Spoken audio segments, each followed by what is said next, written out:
마른 땅을 적시는 담비 같은 방송, 이 감회에 오신 여러분들을 환영합니다. 저는 알기 쉬운 성경교리의 목사 차주영입니다. 자, 오늘은 제19강 하나님의 율법에 대해서 우리가 함께 말씀을 나누어 보도록 하겠습니다. 자, 여러분들은 하나님의 율법 하면 무엇이 가장 먼저 생각나십니까? 아마 대부분의 분들은 이 하나님의 계명, 즉 이 십계명을 떠올리실 것입니다. 자, 이 방송을 보고 계신 분 중에 이 십계명을 암송하고 계신 분들은 혹시 얼마나 되십니까? 제가 오늘 이 하나님의 말씀을 나누기 전에 이 10가지의 계명을 한번 우리가 다시 한번 살펴보면서 본격적으로 말씀을 좀 나누어 보도록 하겠습니다. 십계명입니다. 첫 번째 계명, 너는 나 외에 다른 신들을 내게 두지 말지니라. 둘째 계명, 너를 위하여 새긴 우상을 만들지 말고 그것들을 섬기지 말라. 세 번째 계명, 너는 너의 하나님 여호와의 이름을 망령되이 일컫지 말라. 네 번째 계명, 안식일을 기억하여 거룩히 지키라. 다섯 번째 계명, 내 부모를 공경하라. 여섯 번째 계명, 살인하지 말지니라. 일곱 번째 계명, 간음하지 말지니라. 여덟 번째 계명, 도적질하지 말지니라. 아홉 번째 계명, 내 이웃에 대하여 거짓 증거하지 말지니라. 열 번째 계명, 내 이웃의 집을 탐내지 말고 그의 소유를 탐내지 말라. 아마 이미 많은 분들이 이 십계명을 이미 외우고 계시고 또 이 십계명의 말씀을 준수하기 위하여 그리스도인들의 삶을 살아가고 계실 것이라고 믿습니다. 십계명, 이것은 이 출애굽 당시 모세가 시내산에서 하나님께로부터 받았다고 전해지는 10가지 계명을 말하는 것입니다. 십계명이 바로 그 받은 10가지 계명을 말하는 것이죠. 여러분이 가지고 계신 이 성경 출애굽기 20장에는 오늘 제가 간단하게 이야기한 이 십계명의 내용이 사실은 보다 더 길고 자세하게 기록되어 있습니다. 자, 오늘의 주제는 바로 이것입니다. 우리는 이 십계명을 가리켜 하나님의 율법이라고 부릅니다. 어떤 분들은 이 하나님의 율법이라고 하면 전처럼 이 십계명만을 떠올리시는 분들도 계신데요. 사실 십계명은 하나님께서 주신 이 율법 중에 일부에 지나지 않습니다. 성경에는 십계명을 제외하고도 다양한 율법들이 존재하며 특히 이 모세가 기록한 성경의 처음 5권 창세기, 출애굽기, 레위기, 민수기, 신명기는 그 전체를 율법서라고 부를 정도로 많은 율법들이 이 5책 가운데 기록되어 있습니다. 자, 그렇다면 이제 본격적으로 율법에 대해서 무엇인지 한번 살펴보도록 하겠습니다. 먼저 이 율법이라는 단어를 정의하자면, 자, 우선 1차적으로 율법이란 모세가 시내산에서 하나님께로부터 받은 모든 하나님의 법을 통칭하는 단어입니다.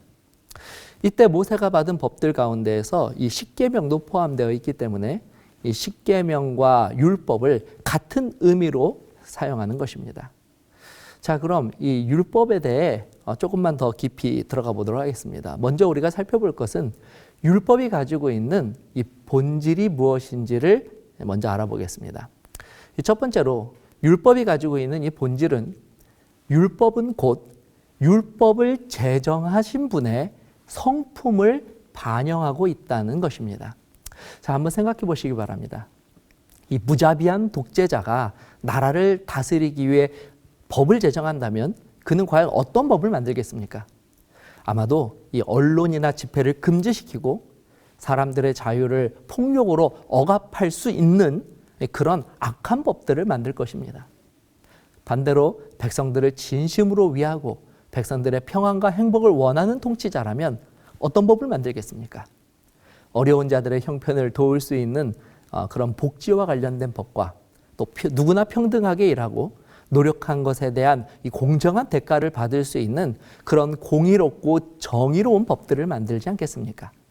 우리가 여기서도 알 수 있는 것은 법은 결국 그 법을 만든 그 입법자의 사상과 생각과 품성을 고스란히 담고 있는, 그리고 또 그것을 반영하는 하나의 도구가 될 수 있다는 것입니다. 그러므로 하나님의 율법은 이 율법을 제정하신 하나님의 품성을 그 기초로 하고 있기 때문에 당연히 율법은 하나님의 품성을 담고 있고 반영할 수밖에 없는 것입니다.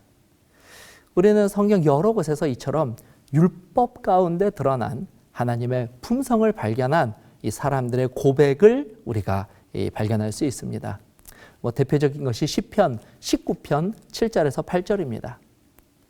여호와의 율법은 완전하여 영혼을 소생시키며 여호와의 증거는 확실하여 우둔한 자를 지혜롭게 하며 여호와의 교훈은 정직하여 마음을 기쁘게 하고 여호와의 계명은 순결하여 눈을 밝게 하시는도다.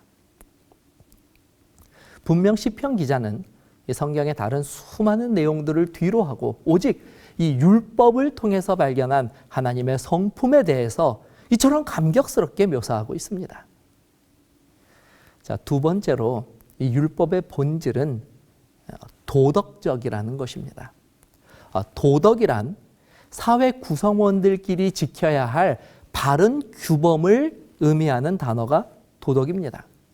따라서 하나님께서 율법 가운데 이런 도덕적인 내용들을 기록하신 이유는 먼저는 하나님의 백성들이 우리의 창조주이시며 구속주이신 여호와 하나님께 보여야 할 바른 태도가 무엇인지를 알려주시기 위해서입니다. 또 동시에 하나님을 믿는 자들이 동료 인간들 사이에서도 하나님의 백성으로서 어떻게 바르게 행동해야 하는 것이 옳은 것인지를 알려주시기 위해서 바로 이 도덕적인 율법을 우리에게 주신 것입니다. 그래서 우리가 잘 알고 있는 이 십계명도 이 첫 번째 계명인 나 외에 다른 신을 섬기지 말라는 계명에서부터 이 네 번째 안식일을 기억하여 거룩히 지키라는 이 계명까지는 하나님과 사람 사이에 지켜야 할 도덕적 규범들을 다루고 있습니다. 다시 말하면 하나님과 사람 사이에 지켜야 할 바른 그와 같은 이 모습이 무엇인지를 다루고 있다는 것이죠.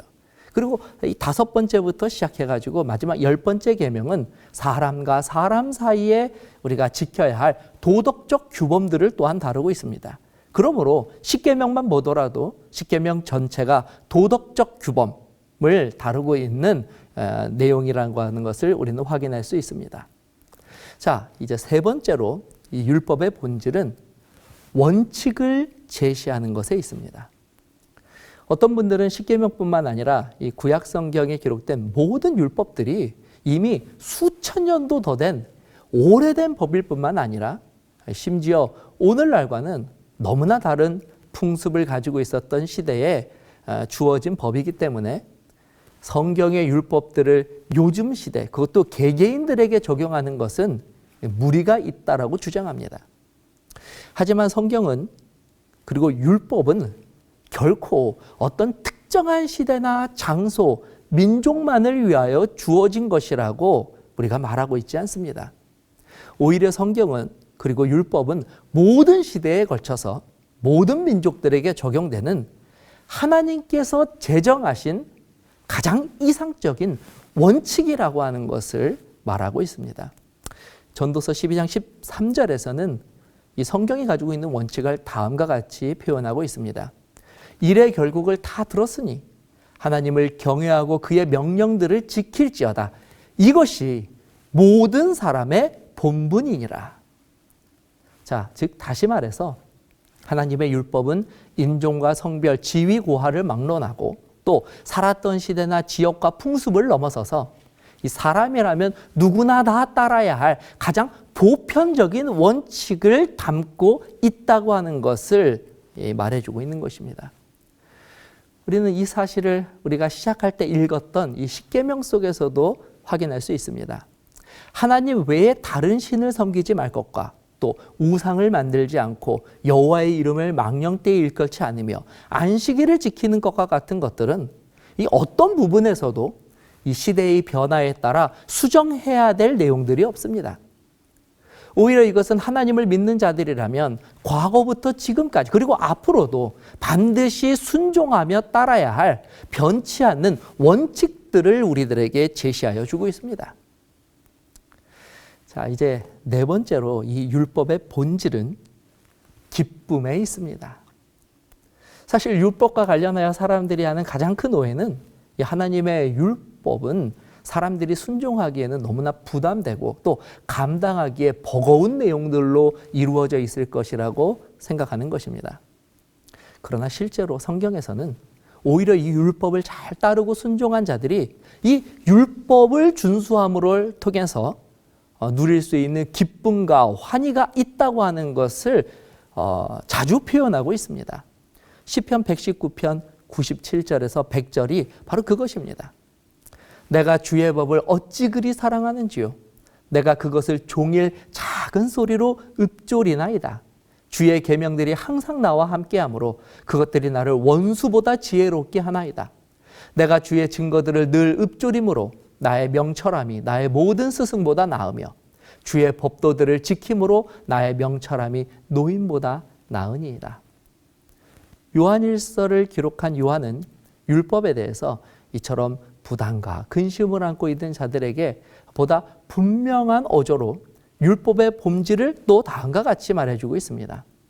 하나님을 사랑하는 것은 이것이니 우리가 그의 계명들을 지키는 것이라. 그의 계명들은 무거운 것이 아니로다. 성경의 여러 증인들의 고백처럼 율법은 어떤 이들이 생각하는 것처럼 우리들의 삶을 신앙의 의무들로 짓누르고 또 고되게 만드는 그와 같은 원흉이 결코 아닙니다. 오히려 율법을 잘 따랐던 자들은 하나님의 율법이 제시하여 주는 참되고 바른 규범들에 따라 인생의 진정한 행복과 보람 그리고 즐거움을 발견할 뿐만 아니라 궁극적으로는 하나님께서 결국 이 율법으로 온 세상을 통치하게 되시는 하나님 나라를 미리 이 땅에서 경험할 수 있는 놀라운 기회마저 우리들이 경험할 수 있는 것, 바로 그 경험의 통로, 그것이 바로 율법인 것입니다. 자, 이제 100마디 말을 듣는 것보다 오늘 한 번 실천하고 경험하는 것이 훨씬 빠른 이해를 가져다 줄 것이라고 믿습니다. 오늘 우리가 나눈 율법의 본질들을 처음부터 차근차근 한번 되짚어 보시면서 이 방송을 시청하시는 성도님들께서도 직접 이 율법이 가져다주는 기쁨과 평안을 한번 누리게 되시기를 간절히 소원합니다. 자, 이제 다음 시간에는 오늘날 교회 안에서 많이 논란이 되고 있는 이 율법과 복음의 관계에 대해서 계속해서 살펴보도록 하겠습니다. 감사합니다.